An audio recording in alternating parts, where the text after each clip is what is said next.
So HIPAA అంటే ఇదండి. Okay, ఏ interview వెళ్ళినా కానీ ఫస్ట్ క్వశ్చన్ అడిగేది హిప్పానేనండి. హిప్పా డెఫినేషన్ లేని ఎవరైనా ఏ క్వశ్చన్ కూడా అడగరు. సో అంటే ఏఆర్ కాలింగ్ అయినా ఏదైనా సరే హిప్పా అండర్లో వర్క్ అవుతుందండి. Okay, next RCM life cycle అండి. ఎవరికైనా ఐడియా ఉందండి ఆర్సి లైఫ్ సైకిల్? ఎవరికైనా ఐడియా ఉందండి ఆర్సిఎం లైఫ్ సైకిల్ అంటే ఏంటి అసలు?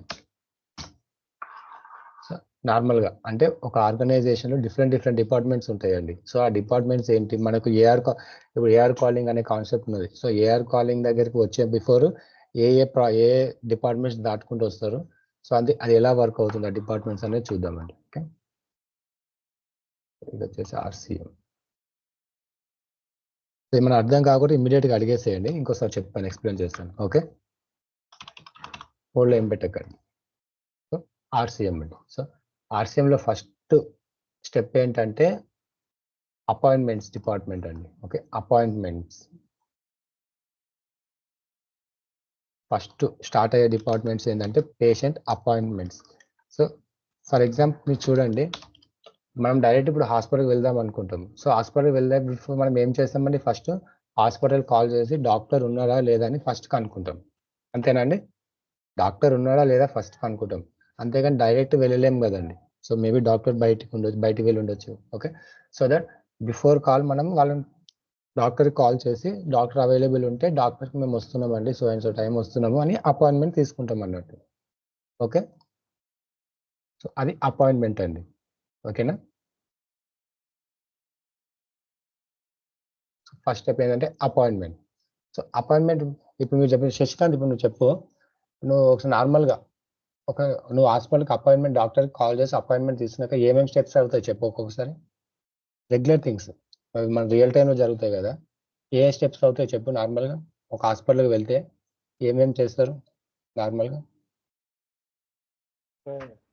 రిసెప్షన్కి వెళ్తాం, డాక్టర్ ఎంక్వైరీ చేస్తాం. ఓకే, డాక్టర్ ఎంక్వైరీ అంటే నథింగ్ బట్ అపాయింట్మెంట్ అనమాట అది. ఓకే, అపాయింట్మెంట్ చేస్తాం అంటే డాక్టర్ ఉండా లేడని చెక్ చేస్తాం. ఓకే, నెక్స్ట్ ఏం చేస్తాం అంటే రిసెప్షన్ దగ్గర కన్సల్టేషన్ ఫీ పే చేస్తావు, అంతేనా? కన్సల్టేషన్ పే చేస్తాం. ఓకే, అంటే డాక్టర్ విజిట్ అనమాట అది, అంతేనా? డాక్టర్ విజిట్కే కదా కన్సల్టేషన్. ఓకే, నెక్స్ట్ ఏం చేస్తాం?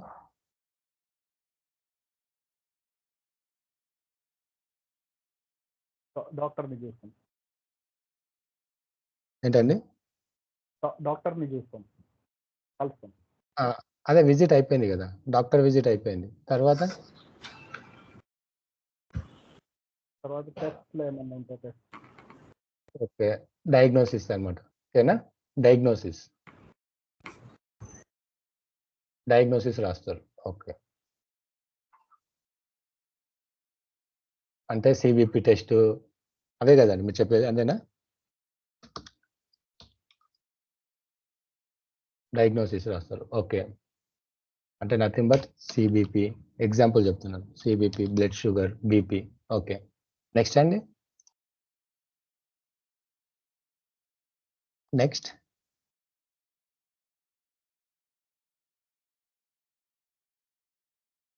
ఏమవుతుందండి? శివ రెడీ? శివ మీరని చెప్పండి, శివ మీకు ఎవరైనా సరే. ఆ రిపోర్ట్ తీసుకొని మళ్ళీ డాక్టర్ దగ్గరికి వెళ్తే ఓకే, మెడిసిన్ అన్నా లేకపోతే జాయిన్ చేసుకోవడం ఏందనేది చెప్తారు. ఓకే, సో ఇప్పుడు ఇక్కడ doctor appointments, doctor visits, diagnosis, CBT ఇవన్నీ దేనిపైన రాస్తారండి? ఇవన్నీ ఒక డాక్యుమెంట్ ఉంటుంది, రైట్? ఇలా ఒక డాక్యుమెంట్ ఉండి డాక్యుమెంట్ పైన ఏంటంటే హాస్పిటల్ డీటెయిల్స్ ఉంటాయి ఇక్కడ. సో హాస్పిటల్ లెటరేడ్ అంటారు కదండి, హాస్పిటల్ హెడ్ ఉంటుంది. సో ఇక్కడ మీ డీటెయిల్స్ అని ఉంటుంది. ఇక్కడ పేషెంట్ నేమ్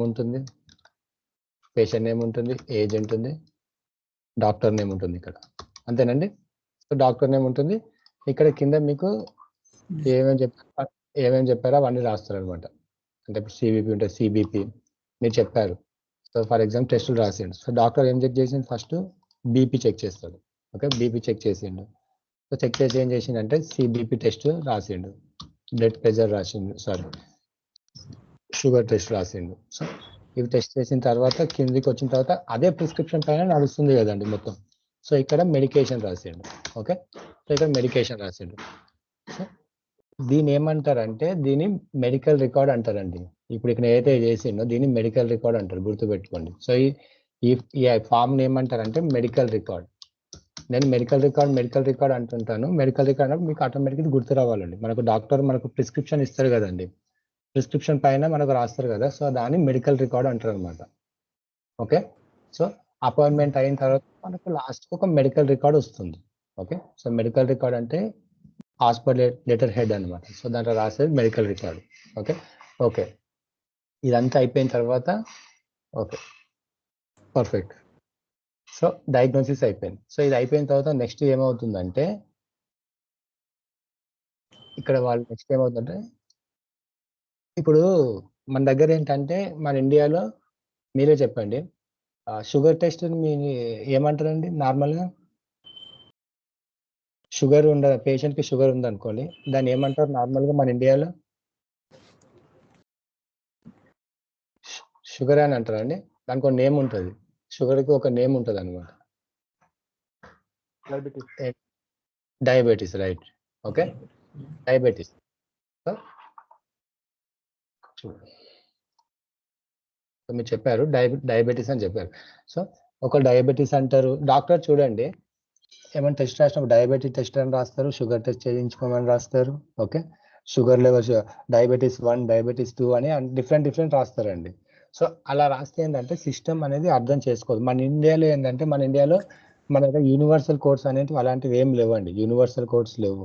బట్ మనం యుఎస్లో ఏంటంటే each and everything US code తోటి జనరేట్ అవుతుందండి. యూనివర్సల్ కోడ్స్ అంటారు అనమాట వాటిని. ఓకే, ఫర్ ఎగ్జాంపుల్ చూసుకోండి ఇక్కడ. ఫర్ ఎగ్జాంపుల్ మన దగ్గర ఫీవర్ అని రాస్తారండి, ఫీవర్. సో ఫీవర్ అని రాస్తారు, మీకు మెడికల్ రికార్డ్లో ఫీవర్ అని రాసారు. ఓకే, సాఫ్ట్వేర్ ఏంటంటే నేను ఇప్పుడు ఇక్కడికి వచ్చేసి సాఫ్ట్వేర్లో ఇక్కడ నాకు ఐసీడీ దగ్గర ఫీవర్ అని ఇక్కడ రాసి యాక్సెప్ట్ చేయదండి. ఎందుకంటే ప్రతి ఒక్క దానికి కొన్ని యూనివర్సల్ కోడ్స్ ఉంటాయి అన్నమాట. ఆ యూనివర్సల్ కోడ్స్ వేసిన సిస్టమ్ బిల్లింగ్ అనేది జనరేట్ అవుతుంది. బేస్డ్ ఆన్ యూనివర్సల్ కోడ్స్ బట్టి బిల్లింగ్ అనేది జనరేట్ అవుతుంది అనమాట. సో ఇలా ఇక్కడ ఏవైతే ఈ డయాగ్నోసిస్ వీటిని రాస్తారో వీటిని యుఎస్లో ఏమంటారు అంటే వీటిని సిపిటీస్ అంటారు అండి. సిపిటి అంటారు, సిపిటీస్ అంటారు. సిపిటి అంటే ఏంటంటే కరెంట్ ప్రొసీజర్ టర్మినాలజీ. అంటే ఒక ఆపరేషన్ అయినా ఓకే, ఎక్సెప్ట్ డయాగ్నోసిస్ అంటే ఏంటంటే నథింగ్ బట్ ఫీవర్ అన్న, fever related fever, headache, cough. So వీటిని ఏమంటే డయాగ్నోసిస్ అంటారు. ఓకే, వాటిని ఏమంటే ఐసిడీస్ అంటారండి. ఐసిడీలో ఎగ్జాంపుల్ ఏంటంటే fever, okay, cough, headache etcetera. So ఇవి డయాగ్నోసిస్ కిందకి వస్తాయి. అదే సిపిటీస్ అనుకోండి, మీకు ఏమైనా డాక్టర్ సర్వీస్ చేసి కన్సల్టేషన్ అని చెప్పారు. So consultation also one of the CPT అండి. ఓకే, కన్సల్టేషన్ అనేది ఒక సిపిటి వస్తుంది. అలానే సర్జరీస్ అంటే ప్రొసీజర్ అనమాట. సిపిటి డెఫినేషన్ ఇది కరెంట్ ప్రొసీజర్ అంటే ఎక్సెప్ట్ డయాగ్నోసిస్ తప్ప what ever it is, blood test కానివ్వండి, ఎనీ ల్యాబ్ టెస్ట్, రేడియాలజీ, ఇవన్నీ దేని కిందకి వస్తాయి అంటే సిపిటి కిందకి వస్తాయి అనమాట. Okay, next lab report, lab test, radiology test. Okay, radiology ఏమేమి ఉంటాయండి, ఎక్స్రే. ఓకే, ఎక్స్రే అలా డిఫరెంట్ ఉంటాయి అనమాట. సో ఇవన్నీ సిపిటి కింద కన్సిడర్ చేస్తారు అనమాట, ఐసిడి కింద కన్సిడర్ చేసి. సో వీటికి మనకు సపరేట్ కాన్సెప్ట్ ఉంటుందండి. ఓకే, ఐసిడి సిపిటిది మనకు ఒక 1 డే క్లాస్ ఉంటుంది అనమాట, ఐసిడి సిపిటి. ఓకే ఇప్పుడు మీరు చెప్పారు, ఇప్పుడు అపాయింట్మెంట్ తీసుకున్నారు. So doctor visits. సో దీన్ని ఇప్పుడు సాఫ్ట్వేర్లో వేయాలి. వాళ్ళు ఏం చేస్తారంటే యుఎస్లో ఎలా అంటే కన్సల్టేషన్ మన దగ్గర ఐడియా ఉందండి. ఒక్కసారి కన్సల్టేషన్ తీసుకుంటే మనకి ఎన్ని రోజులు వ్యాలిడిటీ ఉంటుందండి? 1 డే కన్సల్టేషన్ తీసుకుంటే ఎన్నిసార్లు వ్యాలిడిటీ ఉంటుందండి మనకు మన లోకల్ హాస్పిటల్లో? ఇప్పుడు మెడికల్ రికార్డ్ తీసుకొని ఎన్ని రోజులు ఉంటుంది వ్యాలిడిటీ? ఏంటంటే ఒక్క రోజే ఉంటుంది. 1 డే, అదే హాస్పిటల్ బట్టి ఉంటుందండి. కింద మీరు అబ్జర్వ్ చేస్తారా, మీకు వ్యాలిడిటీ 7 days అని ఉంటుంది. 7 days 2 రివ్యూస్ ఉంటాయండి. అంటే ఏంటంటే 7 days లో మీరు 2 times చూయించుకోవచ్చు, ఫ్రీ అన్నమాట. ఓకే, 7 days లో 2 టైమ్స్ చూయించుకోవచ్చు ఫ్రీ, ఎలాంటి ఛార్జ్ ఉండదు. మీరు అన్నారు ఒకటే 1 డేనే ఉంటుంది అంటారు. ఓకే, సమ్ టైమ్స్ ఉండొచ్చు, అలా కూడా ఉండొచ్చు, హాస్పిటల్ని బట్టి ఉంటుంది అనమాట. 1 డే ఆ ఒక్క రోజు తీసుకోగానే అయిపోతుంది. సో మన ఇండియాలో ఏంటంటే డైరెక్ట్ ఇలా వేసేస్తాం అనమాట, 1 డే అని ఇలా వేస్తాం. బట్ యుఎస్లో ఏంటంటే వీటికి కూడా కోడ్స్ ఉంటాయి అనమాట, వ్యాలిడిటీకి కూడా కోడ్స్ ఉంటాయి అనమాట. యుఎస్లో ఏంటంటే కన్సల్టేషన్ అనేది టైం బేస్ చేసుకొని ఉంటుందండి. సో కన్సల్టేషన్ ఏంటంటే టైం బేస్ చేసుకొని ఉంటుంది అనమాట. ఓకే, టైం బేస్ పైన ఉంటుంది. సో వీటిని ఏమంటారు, సో డాక్టర్ విజిట్స్. నేను ఇక్కడికి వచ్చేసి సాఫ్ట్వేర్ ఉంది కదా, నేను ఇక్కడ సాఫ్ట్వేర్కి వచ్చేసి ఇక్కడ నేను డాక్టర్ని సెలెక్ట్ చేసుకుంటాను. Doctor for example doctor Ramesh అని మెన్షన్ చేశాను ఇక్కడ. ఓకే, డాక్టర్ రమేష్ అని మెన్షన్ చేశాను. రమేష్ అని మెన్షన్ చేసిన తర్వాత డాక్టర్ నేమ్ ఇచ్చాం, కానీ అతను ఎంతసేపు చూసాడు పేషెంట్ని, 10 మినిట్స్ చూసాడా, 20 మినిట్స్ చూసాడా, సో అలా టైం బేస్ చేసుకొని ఉంటుంది అనమాట యుఎస్లో కన్సల్టేషన్. సో అది కూడా ఏంటంటే ఆ టైం టీపీటీ కోర్స్ తోటి ఇండికేట్ చేస్తాం అనమాట. ఫర్ ఎగ్జాంపుల్ ఇలా ఉంటాయండి, 99201, 99202, 99203, 99204, 99205. సో ఇలా కోడ్స్ ఉంటాయి. సో వీటిని ఏమంటారంటే న్యూ పేషెంట్ కోడ్స్ అంటారు అనమాట, consultation codes, E&M codes. Okay, next ఇదేంటంటే డాక్టర్ పేషెంట్ని 10 మినిట్స్ చూస్తే సాఫ్ట్వేర్లో ఈ కోడ్ వేస్తేనే బిల్ జనరేట్ అవుతుంది అనమాట. 99202 20 minutes, 99203 30 minutes, 99204 45 minutes, 992 60 minutes. Okay, 60 minutes. So ఇలా, సో మీరు ఇప్పుడు డాక్టర్ విజిట్ అయిపోయింది, డాక్టర్ ఒక 20 మినిట్స్ 25 మినిట్స్ చూసారు, 30 మినిట్స్ చూసారు అనుకోండి, కన్సల్టేషన్ 30 మినిట్స్. సో ఇక్కడ ఏం వేస్తారంటే 99203 వేస్తారు అనమాట. ఓకే, 99203 వేస్తారు. ఓకే, బట్ ఇదన్నీ ఈ కోడ్స్ అని ఎవరు జనరేట్ చేస్తారంటే సర్టిఫైడ్ మెడికల్ కోడింగ్ వాళ్ళు చేస్తారండి. ఈ ఐసిడి కోడ్స్ ఇవన్నీ ఎవరు చేస్తారంటే సర్టిఫైడ్ మెడికల్ కోడర్స్ ఉంటారనమాట, ఆ డిపార్ట్మెంట్ వాళ్ళు మాత్రమే చేస్తారన్నమాట. సో ఎవరు వీటికి ఎలిజిబుల్ అంటే ఎవరైతే B.Pharmacy, మెడికల్ అది సైన్స్ బ్యాక్గ్రౌండ్ ఉన్న వాళ్ళు ఉంటారో వాళ్ళు ఈ కోర్స్ చేస్తారండి. అయితే AAPC అని సర్టిఫైడ్ కోర్స్ ఉంటుంది మెడికల్ కోడింగ్, బయట మనకు 1,20,000 ఉంటుంది అనమాట.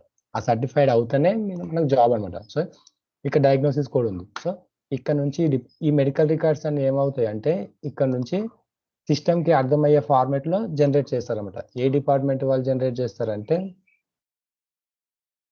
మెడికల్ కోడింగ్ డిపార్ట్మెంట్ వాళ్ళు జనరేట్ చేస్తారండి. Okay, medical coding department. So వాళ్ళు ఏం చేస్తారంటే సిస్టమ్కి అర్థమయ్యే ఫార్మేట్లో మెడికల్ రికార్డ్స్లో ఇక్కడ డాక్టర్ ఏవైతే రాశాడో like BP, CBP, FBS medications ఏవైతే రాశారో వాటిని ఏం చేస్తారంటే సిస్టమ్కి అర్థమయ్యే ఫార్మేట్లో జనరేట్ చేస్తారనమాట వాళ్ళు. ఇప్పుడు 30 మినిట్స్ అని చెప్పారు, వీళ్ళు మెడికల్ కోడింగ్ వాళ్ళు ఏం చేస్తారంటే ఈ ప్రిస్క్రిప్షన్ ఉన్నది కదా, ఈ ప్రిస్క్రిప్షన్ని రివ్యూ చేస్తారండి. ఈ ప్రిస్క్రిప్షన్ రివ్యూ చేసి యాడ్ చేస్తారనమాట. ఓకే, ఏమేమి చేస్తారు, 30 మినిట్స్ చూస్తారు కదా, 99203. ఓకే, ఏమేమి టెస్ట్ చేశారు, CBP, FBS. ఓకే, ఒక్కసారి చూద్దాం. ఎప్పుడైనా గుర్తుపెట్టుకోండి, ల్యాబ్ టెస్ట్లు అన్ని 8 సిరీస్ తోటి స్టార్ట్ అవుతాయండి. ల్యాబ్ సిరీస్ అంటే ఎనీ బ్లడ్ టెస్ట్ అయినా సరే, యూరిన్ టెస్ట్ అయినా సరే, నెంబర్ అనేది ఏంటంటే 8 సిరీస్ తోటి స్టార్ట్ అవుతుంది అనమాట. ఒకసారి చూద్దాం, complete blood picture CBP, just ఇక కొట్టేసారు CBP CPT కోడ్ 8 సిరీస్ తోటి 800 సంథింగ్ ఉంటుందండి. చూద్దాం. రైట్,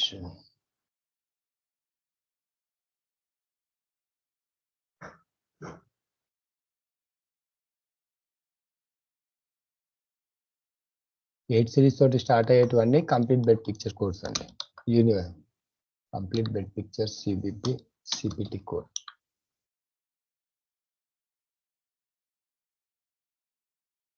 సి 85025 అనమాట, 85025. ఓకే, మెడికల్ కోడింగ్ వాళ్ళు ఏం చేస్తారంటే దీన్ని చదువుతారు, దీన్ని చదివేసి ఎక్స్ప్లెయిన్ చేస్తారనమాట. Okay, next 85025.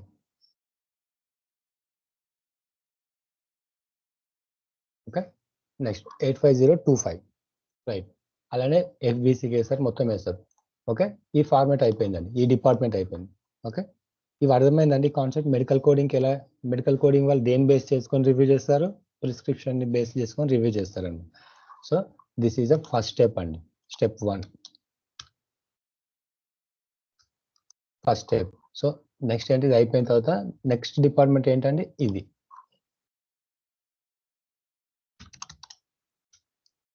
ఏ డిపార్ట్మెంట్ అండి సెకండ్ది?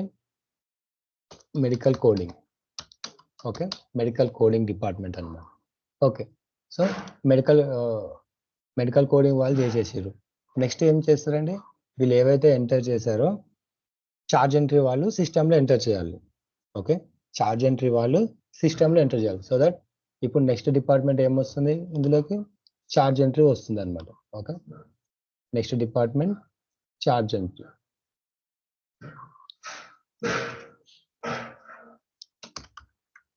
మనకేంటంటే ఏ డిపార్ట్మెంట్ ఏం వర్క్ చేసిందో మనకు తెలియాలండి first of all. Next department charge entry వాళ్ళు ఎంటర్ చేయాలి. చార్జ్ ఎంట్రీ వాళ్ళు ఏం చేస్తారంటే ఇది చార్జ్ ఎంట్రీ అండి, ఇది screen charge entry. So charge entry వాళ్ళు చేసే వర్క్ ఏంటంటే ఈ మెడికల్ రికార్డ్ని యాజ్ ది సిస్టంలో ఎంటర్ చేయడమే అంతేనండి. ఓకే, ఇక్కడ patient details for example Santosh Kumar. Okay, date of birth ఏంటి, జెండర్ ఏంటి, మేల్, ఏ hospital, care hospital. Okay, billing provider ఏ డాక్టర్ రమేష్. ఓకే, గ్యారెంటర్ అంటే 18 years, నెక్స్ట్ కాన్సెప్ట్ చెప్తాను. ఓకే, ఫోన్ నెంబర్ ఏంటి. చార్జ్ ఎంట్రీ వాళ్ళ వర్క్ ఇంతేనండి, జస్ట్ వాళ్ళు ఎంటర్ చేసుకుంటే పోతుంటారు అనమాట అంతే. ఇక్కడ ఎంటర్ చేసి సేవ్ చేస్తారు. సేవ్ చేసినాక ఇన్సూరెన్స్కి వస్తారు. ఇన్సూరెన్స్కి వచ్చి ఇక్కడ ఇన్సూరెన్స్ యాడ్ చేస్తారు అనమాట. పేషెంట్కి ఏం ఇన్సూరెన్స్ ఉంటే ఆ ఇన్సూరెన్స్ యాడ్ చేస్తారు. ఓకే, యాడ్ చేసిన తర్వాత ఇక్కడికి వచ్చేసి సర్వీసెస్కి వస్తారు. సర్వీసెస్కి వచ్చేసి ఇక్కడ యాడ్ చేస్తారు అనమాట సిపిటి. ఏం సిపిటీస్ ఇచ్చాను నేను ఇప్పుడు ఇక్కడ మీకు 30 minutes చూసారు 99203. ఓకే, 99203 ఏం చేస్తారంటే సాఫ్ట్వేర్లో యాడ్ చేస్తారు 99203. Okay, next ICD.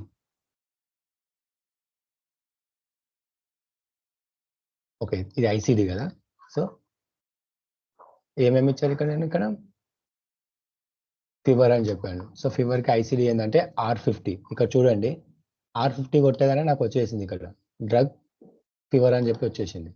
ఇవన్నీ కోడ్స్ అండి, ఇవన్నీ హెడేక్. R51 అంటే హెడేక్. సో ఇవన్నీ ఏంటంటే మెడికల్ కోడింగ్ వాళ్ళు జనరేట్ చేస్తారనమాట. R51 హెడేక్ ఉందనుకోండి పేషెంట్కి. ఓకే, R51 ఎంటర్ చేశాను. నెక్స్ట్ పేషెంట్ 30 minutes చూస్తాడు 99203. 30 minutes చూసిండు. Okay, 30 minutes right. వేసిన తర్వాత లింక్ దీనికి కాంబైన్ లింక్ అనమాట. రైట్, సేవ్ చేసేసి. సో ఇప్పుడు ఏమైతే చార్జ్ ఎంట్రీ వాళ్ళు అయిపోయిందండి. ఇది చార్జ్ ఎంట్రీ డిపార్ట్మెంట్ ప్రాసెస్ అనమాట. సో చార్జ్ ఎంట్రీ వాళ్ళు ఏం చేస్తారు, ఈ మెడికల్ కోడింగ్ వాళ్ళు ఏవైతే రికార్డ్స్ చేసిస్తారో, ఎందుకంటే చార్జ్ ఎంట్రీ వాళ్ళకి నాలెడ్జ్ ఉండదు మెడికల్ కోడింగ్ సంబంధించింది. సో మెడికల్ కోడింగ్ వాళ్ళు ఏవైతే రిపోర్ట్ జనరేట్ చేసి ఇస్తారో యాజ్ ఇట్ ఈస్ సిస్టమ్లో ఎంటర్ చేయాలి. ఓకే, అయిపోయింది.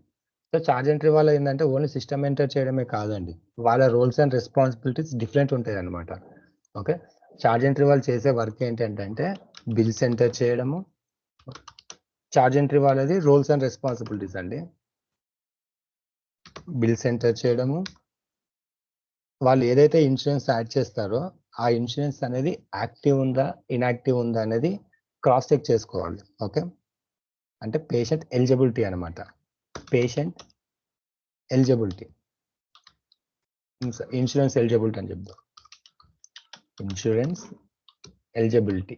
ఓకే, ఇన్సూరెన్స్ ఎలిజిబిలిటీ అంటే ఏంటంటే వాళ్ళు ఏదైతే అక్కడ బిల్లు యాడ్ చేస్తారో ఆ ఇన్సూరెన్స్ అనేది యాక్టివ్ ఉందా ఇన్యాక్టివ్ ఉందా అనేది చార్జ్ ఎంట్రీ వాళ్ళు చెక్ చేస్తారనమాట. ఏమైనా యాక్టివ్ ఉంటేనేమో ప్రాసెస్ చేస్తారు, ఇన్యాక్టివ్ ఉంటే ఏంటంటే వేరే సూపర్వైజర్కి మూవ్ చేస్తారనమాట. ఓకే, ఇది చార్జ్ ఎంట్రీ వాళ్ళు చేసే ప్రాసెస్ అండి. నెక్స్ట్ చార్జ్ ఎంట్రీ అయిపోయిన తర్వాత ఏమవుతుందంటే నెక్స్ట్ డిపార్ట్మెంట్ ఏంటంటే ఇక్కడ మీకు పేమెంట్ పోస్టింగ్ వస్తుందండి. ఓకే, ఇక్కడ వీళ్ళు ఏం జనరేట్ చేస్తారంటే వీళ్ళు చార్జ్ ఎంట్రీ వాళ్ళు CMS 1500 ఫామ్ జనరేట్ చేస్తారండి. చార్జ్ ఎంట్రీ వాళ్ళు CMS 1500 ఫామ్ జనరేట్ చేస్తారు. ఇంటర్వ్యూలు అడుగుతారు, so who will generate that CMS 1500 form అని అడుగుతారండి. So charge entry persons are they release CMS 1500. Okay, CMS 1500 form generate చేస్తాం. Okay right. So bills enter చేసారు, insurance eligibility. So charge entry అయిపోయింది, work అయిపోయింది charge entry వాళ్ళది. So next department ఏంటంటే payment posting. Okay, next department ఏంటి, payment posting. So next department payment posting. So ఈ payment posting వాళ్ళు ఏం చేస్తారంటే ఏవైతే వీళ్ళు ఈ సిపిటి, ఓకే, ఏమైతే వీళ్ళు ఇక్కడ ఈ సిపిటీస్, ఈ ఐసిడిస్, సిపిటి ఐసిడిస్ ఏవైతే ఎంటర్ చేశారో వాటికి అమౌంట్ బ్యాక్ ఎండ్ లో సిస్టమ్ లో జనరేట్ అయిపోతుంది ఆటోమేటిక్. ఓకే, ఇక్కడ చూడండి నేను సిపిటీస్ వేయగా నాకు ఇక్కడ అమౌంట్ అనేది జనరేట్ అయిపోతుంది అనమాట. ఇక్కడ ఆ సిపిటీస్ కి అమౌంట్ అనేది జనరేట్ అయిపోతుంది ఆటోమేటిక్. సో అవేంటంటే బ్యాక్ ఎండ్ నుంచి సిస్టమ్ నుంచి ఏమైతాయి అంటే ఇన్సూరెన్స్ కంపెనీకి వెళ్ళిపోతాయి. బ్యాక్ ఎండ్ లో ఏమవుతుందంటే ఇది ఏమో ఛార్జ్ ఎంట్రీ చేయగానే ఏమవుతుందంటే ఇక్కడ నుంచి డైరెక్ట్ ఇవి ఎక్కడికి వెళ్ళిపోతాయి అంటే ఇన్సూరెన్స్ కంపెనీకి వెళ్ళిపోతుంది అండి ఇక్కడ. ఓకే, ఇన్సూరెన్స్ కంపెనీకి బ్యాక్ ఎండ్ లోకి నుంచి వెళ్ళిపోతుంది. Okay, insurance company, so insurance కంపెనీకి బ్యాక్ ఎండ్ నుంచి వెళ్ళిపోతుంది అనమాట. సో అప్పుడు ఇన్సూరెన్స్ కంపెనీ వాళ్ళు ఏం చేస్తారంటే ఛార్జ్ ఎంట్రీ వాళ్ళు ఏవైతే ఎంటర్ చేసిరో వీటన్నిటిని రివ్యూ చేస్తారనమాట. సో ఇన్సూరెన్స్ కంపెనీ రివ్యూ చేస్తారు. సో వీళ్ళకి మధ్యలో ఏంటంటే ఒక డిపార్ట్మెంట్ ఉంటుంది, క్లియరింగ్ హౌస్ అనే ఈడిఐ క్లియరింగ్ హౌస్ అంటారు అనమాట. వాటిని ఈడిఐ అనే ఒక సాఫ్ట్వేర్ ఉంటుంది అనమాట. EDI electronic data interchange. Electronic data interchange అంటే నథింగ్ బట్ ఇదేనండి. ఎలక్ట్రానిక్ డాటా ఇంటర్చేంజ్ అంటే నథింగ్ బట్ ఇక్కడ ఏదైతే సాఫ్ట్వేర్ కనిపిస్తుందో అలాంటి సాఫ్ట్వేరే ఒకటి వాళ్ళ దగ్గర కూడా ఉంటుంది అనమాట. సో ఆ ఛార్జ్ ఎంట్రీ వాళ్ళు ఎంటర్ చేసిన తర్వాత ఓకే, ఇక్కడ ఏదైతే వాళ్ళు ఛార్జ్ ఎంట్రీ వాళ్ళు ఎంటర్ చేసిరో ఇన్సూరెన్స్ కంపెనీ బ్యాక్ ఎండ్ లో సిఎంఎస్ 1500 వాళ్ళకి వెళ్ళిపోతుంది. ఎవరికి వెళ్ళిపోతుంది సిఎంఎస్ 1500 అంటే ఇన్సూరెన్స్ కంపెనీకి వెళ్ళిపోతుంది. ఫర్ ఎగ్జాంపుల్ బీసీబీఎస్ అనుకోండి, ఆ బీసీబీఎస్ ఇన్సూరెన్స్ కంపెనీకి సిఎంఎస్ 1500 బ్యాక్ ఎండ్ లోకి నుంచి వెళ్ళిపోతుంది. సో ఇక్కడ చూడండి, ఇక్కడ నేను సేవ్ చేయగానే నా దగ్గర టు వ్యూ సిఎంఎస్ 1500 ఉంది కదా. సో సిఎంఎస్ 1500 ఎవరు జనరేట్ చేస్తారు, ఛార్జ్ ఎంట్రీ వాళ్ళు జనరేట్. వాళ్ళు ఎప్పుడైతే ఇక్కడ సేవ్ క్లిక్ చేయగానే ఈ సిఎంఎస్ 1500 ఫామ్ అనేది బ్యాక్ ఎండ్ లో ఇన్సూరెన్స్ కంపెనీ బీసీబీఎస్ వెబ్సైట్ లోకి వెళ్ళిపోతుంది. సో వాళ్ళు ఏం చేస్తారంటే నెక్స్ట్ ఈ కేస్ షీట్ ని మొత్తాన్ని రివ్యూ చేస్తారనమాట. మొత్తం సాఫ్ట్వేర్ వాళ్ళు వీళ్ళు ఏదైతే ఎంటర్ చేసిరో అవన్నీ కరెక్టేనా రాంగా, ఏమైనా పేషెంట్ డీటెయిల్స్ రాంగ్ ఉన్నాయా, ఇన్సూరెన్స్ రాంగ్ ఉందా అని చెక్ చేసేసి ఓకే, చెక్ చేసి ఏంటంటే పేషెంట్కి హాస్పిటల్కి ఏం పంపిస్తారంటే ఒక లెటర్ పంపిస్తారండి. ఓకే, ఇక్కడ నుంచి ఏం చేస్తారంటే వాళ్ళు ఒక లెటర్ పంపిస్తారనమాట. ఎవరు ఇన్సూరెన్స్ కంపెనీ వాళ్ళు ఒక లెటర్ పంపిస్తారు. ఎవరికి, పేమెంట్ పోస్టింగ్ డిపార్ట్మెంట్ వాళ్ళకు ఒక లెటర్ పంపిస్తారు అనమాట. ఆ లెటర్ అనేది ఏమంటారు అంటే దాన్ని ఈఓబి అంటారండి. ఈఓబి అంటారు. ఈఓబి ఆర్ ఈఆర్ఏ, ఈఓబి ఆర్ ఈఆర్ఏ అని అంటారండి. ఓకే, ఆ ఈఓబి ఈఆర్ఏలో ఏముంటుందంటే సో అండ్ సో పేషెంట్కి ఈ సర్వీస్ అయినది. సో అతని బిల్ వచ్చేసి 500 రూపీస్ అయింది. హాస్పిటల్ బిల్ చేసేది. ఛార్జ్ ఎంట్రీ అంటే ఇప్పుడు హాస్పిటల్ బిల్ అనమాట. సో వాళ్ళు ఏంటంటే ఎలా ఉంటుందంటే 500 రూపీస్ బిల్ చేసారు. సో మేము 500కి ఒక 300 అలో చేస్తున్నాం. సో మేము 300 మేము పే చేస్తాము. సో రిమైనింగ్ పేషెంట్ దగ్గర కట్టించుకోండి మీరు. సో అలా ఒక స్టేట్మెంట్ ఎవరికి పంపిస్తారంటే పేమెంట్ పోస్టింగ్ డిపార్ట్మెంట్ వాళ్ళు పంపిస్తారు. పేమెంట్ పోస్టింగ్ డిపార్ట్మెంట్ అంటే ప్రొవైడర్ అనమాట. సో మనం ఇవన్నీ హాస్పిటల్ కింద వర్క్ చేస్తున్నాం.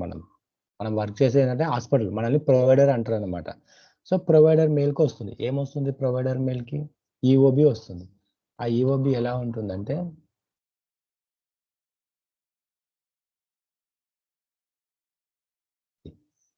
ఇది ఈఓబి అండి. సో మెడికేర్ నుంచి, మెడికేర్ ఇన్సూరెన్స్ కంపెనీ నుంచి ఈ హాస్పిటల్ పంపించారు. ఇక్కడ చూసారా 99205 ఇది ప్రొసీజర్ అనమాట. ఈ ప్రొసీజర్ చేశారు. దీనికి 431 బిల్ అయింది. ఇన్సూరెన్స్ కంపెనీ ఎంత అలో చేసిందంటే 193.15 అలో చేసింది. సో ఇలా వాళ్ళు ఏంటంటే ఆ రివ్యూ చెక్ మొత్తం ఛార్జ్ ఎంట్రీ వాళ్ళు ఏదైతే చెక్ చేసిరో అదంతా చెక్ చేసి క్రాస్ వెరిఫికేషన్ చేసి ఈ ఫార్మేట్ లో insurance company payment posting department వాళ్ళకి పంపిస్తారన్నమాట. సో పేమెంట్ పోస్టింగ్ వాళ్ళు ఏం చేస్తారంటే ఈ స్టేట్మెంట్ తీసుకొని సిస్టమ్ లో ఎంటర్ చేస్తారు. సో ఇక్కడ చూడండి, ఇక్కడ మీకు పేమెంట్ పోస్టింగ్ సాఫ్ట్వేర్ ఇక్కడ ఉందండి. Okay, payment posting software click చేసిన తర్వాత ఇలా వస్తుంది అనమాట. పేమెంట్ పోస్టింగ్ వాళ్ళు ఏం చేస్తారంటే జస్ట్ ఇక్కడ 99205 టోటల్ అమౌంట్ ఎంత అండి? వాళ్ళు పంపించిన టోటల్ అమౌంట్ ఎంత? 431. ఓకే, 431. నెక్స్ట్ అలౌడ్ అమౌంట్ అంటే ఇన్సూరెన్స్ కంపెనీ ఇంత అమౌంట్ అలౌ చేస్తుంది అనమాట. 431కి 431 ఏ ఇన్సూరెన్స్ కంపెనీ ఇవ్వదండి. ఈవెన్ మన దగ్గర కూడా 60 to 70% మాత్రమే అప్రూవల్ చేస్తారు మన దగ్గర. 100కి 100% ఇక్కడ చేయరనమాట. సో 193.15 డిడక్టబుల్ కో ఇన్సూరెన్స్ మనం తర్వాత చూద్దామండి. కో ఇన్సూరెన్స్ అంటే పేషెంట్ పే చేసింది అనమాట 38.63. ఓకే, ప్రొవైడర్ అమౌంట్ ఎంత అంటే డాక్టర్కి వచ్చిన అమౌంట్ ఎంత అంటే ఫైనల్లీ ఇంత అమౌంట్ అండి. ఈ అలో చేసిన దాంట్లోకించి ఈ పేషెంట్ తీసేస్తే ఇంత అమౌంట్ డాక్టర్కి వెళ్ళిపోయింది అన్నమాట. సో మరి రిమైనింగ్ అమౌంట్ ఏమవుతుందంటే అది అడ్జస్ట్ అయిపోతుంది. ఓకే, డిస్కౌంట్ కింద వెళ్ళిపోతుంది అనమాట. So 154.5 to insurance pay. So ఇది పేమెంట్ పోస్టింగ్ వాళ్ళు జస్ట్ ఇలా ఎంటర్ చేయాలన్నమాట. సో ఇందులో ఏంటంటే కొన్ని క్యాలిక్యులేషన్స్ ఉంటాయి అనమాట. అంటే మేబీ పేషెంట్ ఓవర్ పేమెంట్ చేస్తాడు, అవి ప్రీవియస్ క్లెయిమ్లో అడ్జస్ట్ చేయడము. సో అలా. సో నార్మల్గా పేమెంట్ పోస్టింగ్ వాళ్ళు చేసే వరకు అయితే ఇలా ఉంటుంది. అన్ని సిస్టమ్లో ఎంటర్ చేసేస్తారు. రీజన్ కోడ్ CO45, ఇక్కడ CO45 అని ఉన్నది, ఇక్కడ చూడండి. CO45 అంటే అడ్జస్ట్మెంట్ అనమాట. CO45 ఇన్సూరెన్స్కి నెక్స్ట్ పేషెంట్ క్లిక్ చేస్తాం. సో ఇది అయిపోయింది. సో ఇది ఏమైపోయింది, పేమెంట్ పోస్టింగ్ డిపార్ట్మెంట్ అయిపోయిందండి. Okay, right. ఇక్కడ వరకు క్లియర్ అండి? ఏమైనా డౌట్ ఉందా? పేమెంట్ పోస్టింగ్ వరకు ఏమైనా డౌట్ ఉందా అండి? ఏమన్నా క్లియరా? Shiva, Shashikanth, other clear. అర్థం కాకపోతే అడిగేసేయండి ఇక్కడ. ఓకేనా? Clear okay, right. Payment posting దగ్గరికి వచ్చేసారండి. సో పేమెంట్ పోస్టింగ్ దగ్గరికి వచ్చిన తర్వాత ఇంకో డిపార్ట్మెంట్ ఇన్వాల్వ్ అవుతుందండి. సో ఇంకో డిపార్ట్మెంట్ ఏంటంటే క్లియరింగ్ హౌస్ డిపార్ట్మెంట్ అండి. Clearing house department.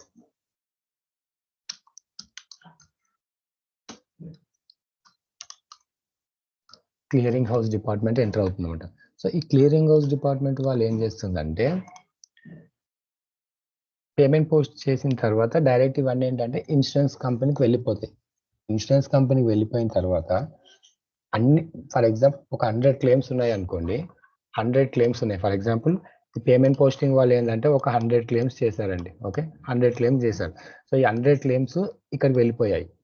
ఇక్కడికి వెళ్ళిపోయి ఇక్కడ ఒక 60 కేసెస్ ఏంటంటే హోల్డ్ అయిపోయాయి. ఇక్కడ ఎన్ని కేసెస్? 60 కేసెస్ ఇక్కడ హోల్డ్ అయిపోయాయి. 40 కేసెస్ అదర్ డిపార్ట్మెంట్కి వెళ్ళిపోయాయి అనమాట, పాస్ అయిపోయాయి అనమాట. అంటే ఓకే, ఏం ఇష్యూ లేదు వాటి వల్ల అని చెప్పేసి వాటిని అప్రూవల్ చేసేసారు. ఓకే, 40 కేసెస్ని అప్రూవల్ చేశారు. 60 కేసెస్ ఇక్కడ హోల్డ్ అయిపోయాయి. అవి ఎందుకు హోల్డ్ అయ్యాయి అనేది క్లియరింగ్ హౌస్ వాళ్ళు చెక్ చేస్తారనమాట మొత్తం. అంటే ఏమైనా రీజన్స్ ఏంది, ఆ కేసు ఎందుకు హోల్డ్లో పెట్టాము అని వాళ్ళు ఇక్కడ రివ్యూ చేస్తారనమాట. ఓకేనా? మేబీ ఏమైనా సంథింగ్ ఎర్రర్స్ ఉండొచ్చు. ఓకే, సో క్లియరింగ్ హౌస్ వాళ్ళు ఏం చేస్తారంటే క్రాస్ అన్ని చెక్ చేస్తారనమాట. పేమెంట్ పోస్టింగ్లో ఇక్కడ ఇంకో ఇన్ని ప్రాసెస్లలో ఎక్కడన్నా మిస్టేక్ అయి ఉంటుందండి కంపల్సరీ. అవన్నీ ఎక్కడ ఫైండ్ అవుట్ అవుతాయి అంటే క్లియరింగ్ హౌస్లో ఫైండ్ అవుట్ అవుతాయి అనమాట. ఓకే, అవన్నీ మనకి ఎక్కడ ఫైండ్ అవుట్ అవుతాయి అంటే క్లియరింగ్ హౌస్లో ఫైండ్ అవుట్ అవుతాయి. అంటే ఫర్ ఎగ్జాంపుల్ నేను మీకు ఆథరైజేషన్ చెప్పాను. ఆథరైజేషన్లో చూడండి ఒక నెంబర్ మిస్ చేశారు, ఆథరైజేషన్ నెంబర్ మిస్ చేసారు. ఓకే, ఆ ఆథరైజేషన్ నెంబర్ మీకు ఇక్కడ క్లియరింగ్ హౌస్ సాఫ్ట్వేర్లో దొరికిపోతుంది అనమాట. లేదా ఈ 99203కి బదులు 205 అని ఎంటర్ చేసారు. మేబీ ఆ ఐసిడికి ఈ సిపిటికి మ్యాచ్ అవ్వట్లేదు. మేబీ ఈ సిబిపి అనేది ఈ పేషెంట్ ఇన్సూరెన్స్లో కవర్ అవ్వట్లేదు. సో అవన్నీ క్లియరింగ్ హౌస్లో స్టక్ అయిపోతాయి అనమాట. ఓకే, అలాంటి కేసెస్ పైన ఎవరు వర్క్ చేస్తారంటే ఆ 60 కేసెస్ హోల్డ్ అని చెప్పాను కదా, ఆ 60 కేసెస్ స్టేటస్ ఏం తెలియదు మనకు. బట్ డాక్టర్కి పేమెంట్, డాక్టర్కి తెలుస్తుంది కదండి. నా దగ్గరికి 100 పేషెంట్స్ వచ్చారు ఈరోజు, నాకు 100 పేషెంట్, నాకు 40 పేషెంట్స్ వచ్చినాయి, 60% ఎక్కడ అయిపోయినాయి అని డాక్టర్ వీళ్ళని అడుగుతుంటాడు అనమాట. ఎవరిని? పేమెంట్ పోస్టింగ్ చేసిన వాళ్ళు, డిపార్ట్మెంట్ వాళ్ళు, ఆ లోకల్ ఏవేవి డిపార్ట్మెంట్స్ ఉంటే వాళ్ళని అడుగుతారు. వాట్ అబౌట్ మై 60 పేషెంట్ అని అడుగుతారు అనమాట. ఆ 60 పేషెంట్స్ ఏంటంటే ఆ 60 పేషెంట్స్ గురించి ఏంటంటే ఒక డిపార్ట్మెంట్ వాళ్ళని జనరేట్ చేసుకుంటారండి. ఆ డిపార్ట్మెంట్ వాళ్ళు ఏంటంటే ఏఆర్ కాలింగ్ వాళ్ళండి, account receivable. Okay, account receivable అంటారు, AR callers. Okay, account receivable. So వీళ్ళు దేనిపైన వర్క్ చేస్తారంటే డినైడ్ క్లెయిమ్స్ పైన వర్క్ చేస్తారండి. AR people works on under denied claims అనమాట. ఏవైతే క్లెయిమ్స్ ఇక్కడ 60 కేసెస్ ఉన్నాయి కదా, సో వీళ్ళ టార్గెట్ ఏంటంటే ఆ 60 కేసెస్ని మనం రిలీజ్ చేసేసేయాలి. డాక్టర్ చెప్పి మీరు ఏమైనా చేసుకోండి, నాకు ఆ 60 కేసెస్ కంపల్సరీ, నాకు 60 కేసెస్ నాకు కావాలి అని చెప్తారు అనమాట డాక్టర్. సో అప్పుడు ఏఆర్ కాలింగ్ అనేది ఫోకస్లోకి వస్తుందండి. ఓకే, సో ఏఆర్ కాలింగ్ వల్ల వర్క్ చేస్తే దేనిపైన అండి? డినైల్ క్లెయిమ్స్ పైన వర్క్ చేస్తారనమాట. ఏదైనా అయ్యి ఉండొచ్చు. ఇప్పుడు పేషెంట్ ఇన్సూరెన్స్ కవర్ కాలేదనుకోండి, ఇన్సూరెన్స్ కంపెనీకి కాల్ చేస్తారు వీళ్ళు. డైరెక్ట్ ఏఆర్ కాలింగ్ వాళ్ళు ఏంటంటే ఇన్సూరెన్స్ కంపెనీకి కాల్ చేస్తారు. సో అండ్ సో పేషెంట్ మా డాక్టర్ మేము ప్రొవైడర్ ఆఫీస్ నుంచి కాల్ చేస్తున్నాము. సో మాకేంటంటే ఈ పర్టికులర్ మాకు సిపిటి అనేది తెలియలేదు, ఈ క్లెయిమ్ డినే అయింది. ఎందుకు డినే అయిందంటే వాళ్ళు రెస్పాండ్ అవుతారు. ఎవరు? ఇన్సూరెన్స్ కంపెనీ వాళ్ళు రెస్పాండ్ అవుతారు. సో అండ్ సో రీజన్, పేషెంట్లో ఈ సిపిటి అనేది కవర్ కాకపోయి ఉండొచ్చు. మేబీ పేషెంట్ నేమ్ ఇన్కరెక్ట్ అయి ఉండొచ్చు, పేషెంట్ ఇన్సూరెన్స్ ఇన్యాక్టివ్ అయి ఉండొచ్చు. సో పేషెంట్ విత్ ఇన్ టైంలో క్లైమ్ ని సబ్మిట్ చేయకపోయి ఉండొచ్చు. విత్ ఇన్ టైంలో సబ్మిట్ చేయకపోవడం అంటే ఏంటంటే ఫర్ ఈచ్ క్లెయిమ్ కి ఒక పర్టికులర్ టైం అనేది ఉంటుందండి. టైం ఫ్రేమ్ లిమిట్ అనేది ఒకటి ఉంటుంది అనమాట ఈచ్ అండ్ క్లెయిమ్ కి. ఫర్ ఎగ్జాంపుల్ ఒక హాస్పిటల్ నుంచి ఇన్సూరెన్స్ కంపెనీకి పంపించాలంటే విత్ ఇన్ 45 days లో ఆ క్లెయిమ్ అనేది పంపించేసేయాలి. ఈ 45 days అనేది ఏంటంటే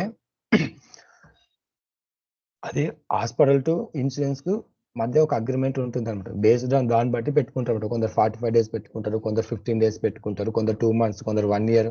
మెడికేర్ అయితే 1 year అండి. మెడికేర్ 1 year లోపు ఎప్పుడైనా పంపించుకోవచ్చు అనమాట.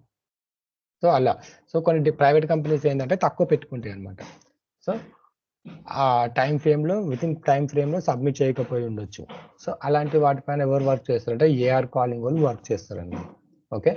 సో వీళ్ళకి ఏఆర్ కాలింగ్ వాళ్ళకి ఏంటంటే ఇప్పుడు ఏఆర్ కాలింగ్ వాళ్ళు వచ్చారండి. సో ఏఆర్ కాలింగ్ వాళ్ళు ఇన్సూరెన్స్ ఐసిడి ఇన్కరెక్ట్ అని తెలిసింది. సో వాళ్ళకు ఈ ఇందులో ఏ ఒక్క నాలెడ్జ్ లేకుండా వాళ్ళకి కాన్సెప్ట్స్ అర్థం కావండి. ఏఆర్ కాలింగ్ వాళ్ళకు ఇవన్నీ వాళ్ళకి తెలియాలి కంపల్సరీ. ఏఆర్ కాలింగ్ వాళ్ళకు ఈ ప్రాసెస్ మొత్తం తెలిస్తేనే దే కెన్ వర్క్ ఈజీలీ అండి. వితౌట్ ప్రెషర్ ఈజీలీ చేసుకోవచ్చు అనమాట. లేదు డైరెక్ట్ నేను ఇక్కడ నుంచే నేను డైరెక్ట్ కాల్స్ ఐసిడి అంటే నాకు అంతే ఐసిడి చెప్పారు అంతే, నాకు ఐసిడి సంబంధం లేదు అలా అనుకున్నారు అనుకోండి, అది ఎప్పటికీ టఫ్ అండి. అది మీకు ఏఆర్ కాలింగ్ అంటే టఫ్ అనిపిస్తుంది అనమాట. ఓకే. ఇక్కడ నుంచి నెక్స్ట్ డిపార్ట్మెంట్ ఏమవుతుందంటే డైరెక్ట్ ఇంకా మళ్ళీ క్లియర్ అయిపోయింది అనుకోండి, మళ్ళీ ఇక నెక్స్ట్ స్టెప్ ఇక్కడికి వస్తుందండి. ఎక్కడికి? మళ్ళీ అపాయింట్మెంట్స్కి వస్తుంది. అయిపోయింది కదా, నెక్స్ట్ అపాయింట్మెంట్. సో ఇది లైఫ్ సైకిల్ అండి. ఓకే. ఒక్కసారి చూద్దాం లైఫ్ సైకిల్లో ఏమేమి వచ్చాయో. సో ఫస్ట్ R1 లైఫ్ సైకిల్లో స్టెప్స్. సో ఫస్ట్ డిపార్ట్మెంట్ ఏంటండి? అపాయింట్మెంట్స్. పేషెంట్,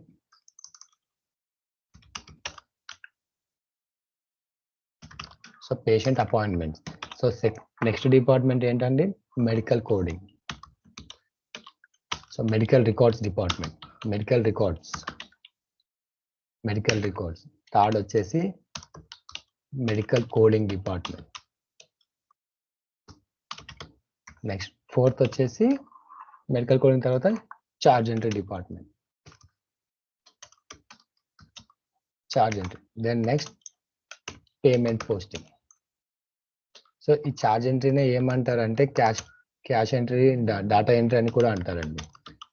డాటా ఎంట్రీ అంటే మనం అనుకునే డాటా ఎంట్రీ కాదండి. బట్ యూఎస్లో ఏంటంటే చార్జ్ ఎంట్రీ వాళ్ళని డాటా ఎంట్రీ అంటారు అనమాట.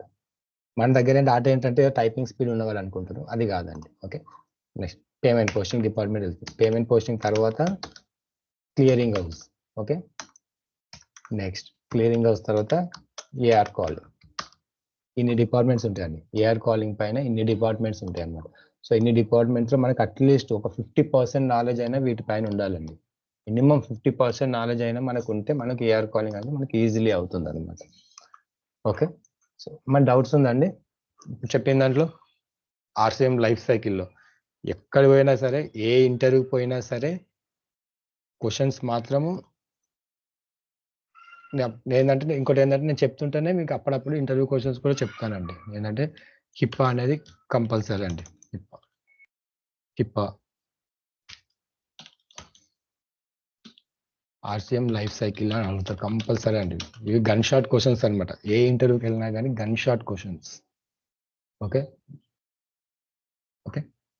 ఓకే అండి. క్లియర్ అండి? ఏమైనా డౌట్స్ ఉంటే చెప్పండి. అర్థం కాలేదంటే మళ్ళీ ఇంకోసారి చెప్తాను ఇక్కడ.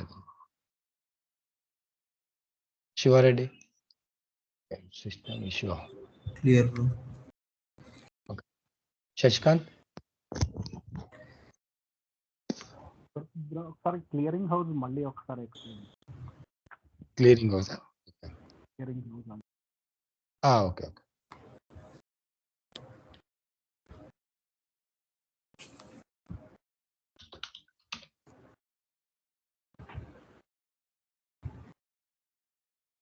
ఓకే. ఇది వచ్చేసి హాస్పిటల్.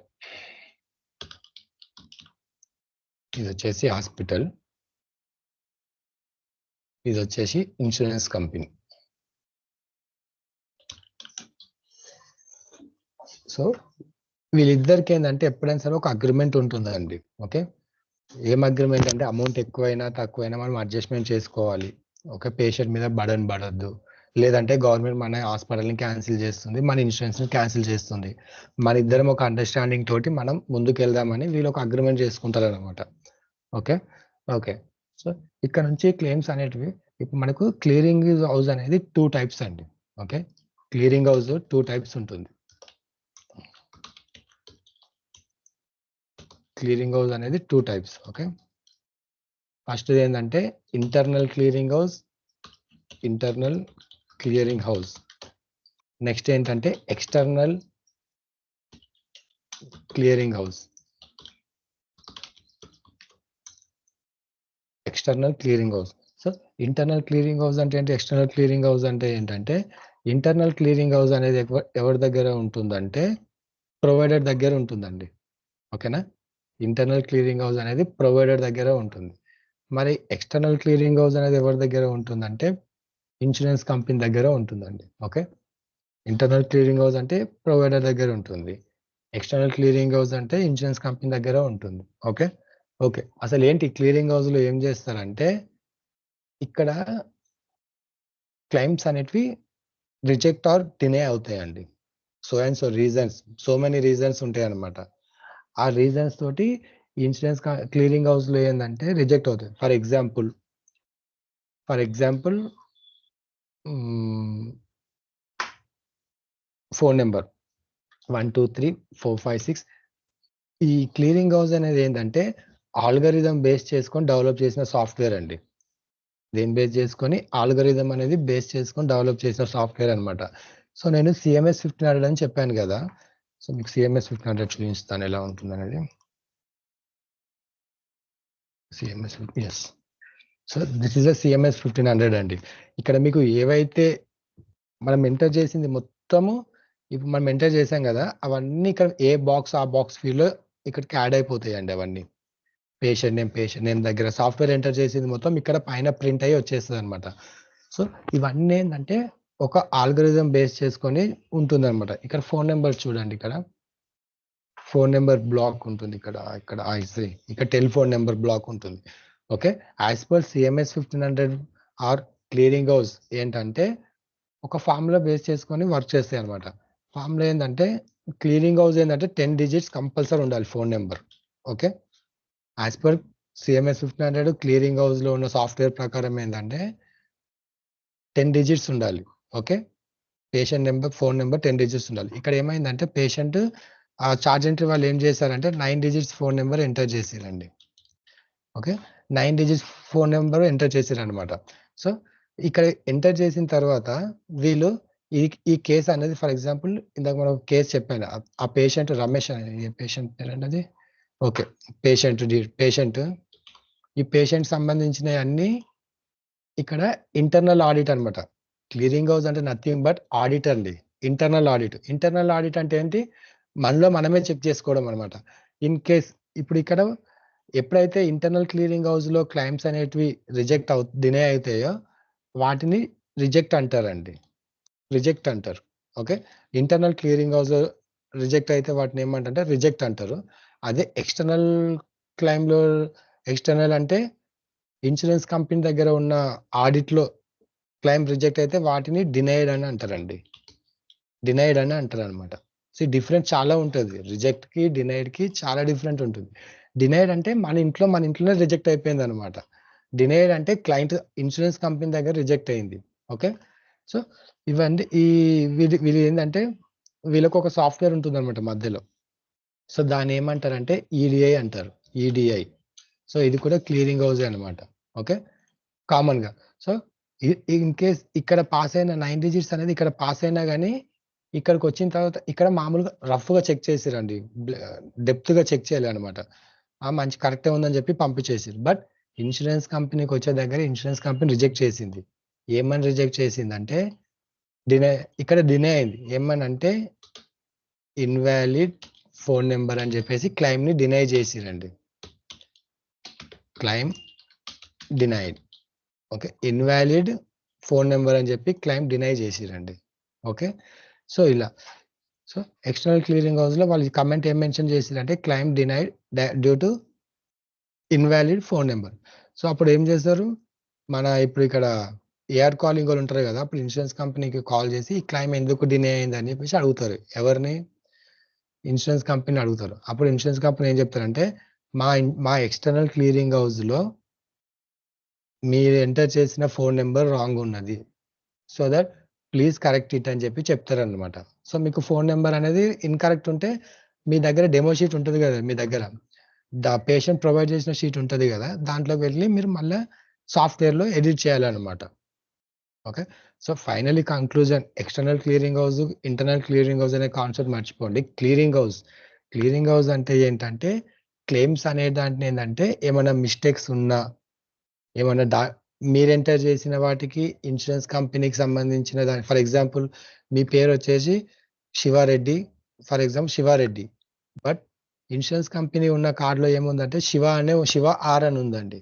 సో అలా అప్పుడు ఏంటంటే మీరు సాఫ్ట్వేర్లో ఏమో శివారెడ్డి అని ఎంటర్ చేసిర్రు, ఇన్సూరెన్స్ కంపెనీకి వెళ్ళేసరికి రిజెక్ట్ అయింది. ఇన్సూరెన్స్ కంపెనీ దగ్గర ఉన్న ఎక్స్టర్నల్ క్లియరింగ్ హౌస్ లో రిజెక్ట్ అయింది. ఎందుకంటే పేషెంట్ నేమ్ మిస్ మ్యాచ్ అనమాట. నేమ్ ఇన్వాలిడ్ అని చెప్పేసి క్లెయిమ్ అనేది రిజెక్ట్ చేసినప్పుడు, ఎందుకు నేమ్ మిస్ మ్యాచ్, ఎందుకు మిస్ మ్యాచ్, మీదేమో శివారెడ్డి అని ఉన్నది, అక్కడనేమో మీకు ఏమున్నది శివ ఆర్ అని ఉన్నది. సో ఇలా అనమాట. ఎప్పుడైతే ప్రొవైడర్ డాటా మీ డాటా మిస్ మ్యాచ్ ఉంటుందో, provider data insurance company data miss match ఉంటుందో, అప్పుడు క్లెయిమ్ అనేది క్లియరింగ్ హౌస్ లో రిజెక్ట్ అవుతాయి అనమాట.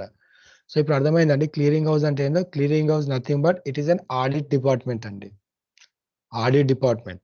సో ఆడిట్ డిపార్ట్మెంట్ అనేది ఏంటంటే మన దగ్గర మనం ఒక క్లైమ్ ని క్లయింట్ కి పంపించాలంటే మనం సెల్ఫ్ ఆడిట్ చేసుకుంటాం అనమాట. దాన్ని ఇంటర్నల్ ఆడిట్ అంటారు, ఇంటర్నల్ క్లియరింగ్ హౌస్ అంటారు. So internal clearing house audit okay అయితే అప్పుడు ఎక్స్టర్నల్ క్లియరింగ్ హౌస్ కి వెళ్తాయి అనమాట. ఎక్స్టర్నల్ క్లియరింగ్ హౌస్ అంటే ఇన్సూరెన్స్ కి పంపిస్తారు. సో ఇన్సూరెన్స్ కంపెనీలో ఏంటి, ఎప్పుడు క్లైమ్ ని డినై చేయాలా, ఎప్పుడు ఎలా చేయాలా అని చెప్పేసి వాళ్ళు వెయిట్ చేస్తుంటారు అనమాట. వాళ్ళకి ఎప్పుడు క్లైమ్ డినై అయిపోయింది అనుకోండి, అమౌంట్ వాళ్ళకే మిగులుతుంది కదా. సో అందుకని ఎక్స్టర్నల్ క్లియరింగ్ హౌస్ లో ఈచ్ అండ్ ఎవ్రీథింగ్ చెక్ చేస్తారండి. ఎక్స్టర్నల్ క్లియరింగ్ హౌస్ లో ఈచ్ అండ్ ఎవ్రీథింగ్ చెక్ చేస్తారనమాట. ఓకే, అర్థమైందండి శశికాంత్? క్లియరింగ్ హౌస్ అంటే అర్థమైందా? అర్థమైంది, క్లియర్. Okay, yes. సో ఇదండి క్లియరింగ్ హౌస్ అంటే ఇదండి.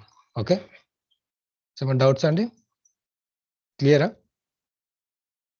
సో ఈ నోట్స్ ఏంటంటే మీకు డైలీ ఈ క్లాస్ ఉన్నప్పుడే నేను డైలీ పంపించేస్తుంటాను అనమాట మీకు. ఇలా ఒక్క నిమిషం అండి. సో చాటింగ్లో ఎప్పుడప్పుడు నోట్స్ వస్తుంది. నేను ఎప్పుడైతే కాల్ డిస్కనెక్ట్ చేస్తానో ఆ వీడియో మీకు ఎంబడే అక్కడ డౌన్లోడ్ స్కైప్లో వస్తుంది. విత్ ఇన్ 2 minutes వీడియో అనేది స్కైప్లో వచ్చేస్తుంది అనమాట. ఓకేనండి.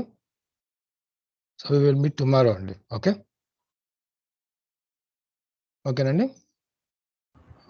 ఓకే అండి. ఓకే, థ్యాంక్ యూ అండి. సో రేపు లింక్ చేంజ్ అవుతుందండి. ఓకేనా, రైట్, థ్యాంక్ యూ అండి.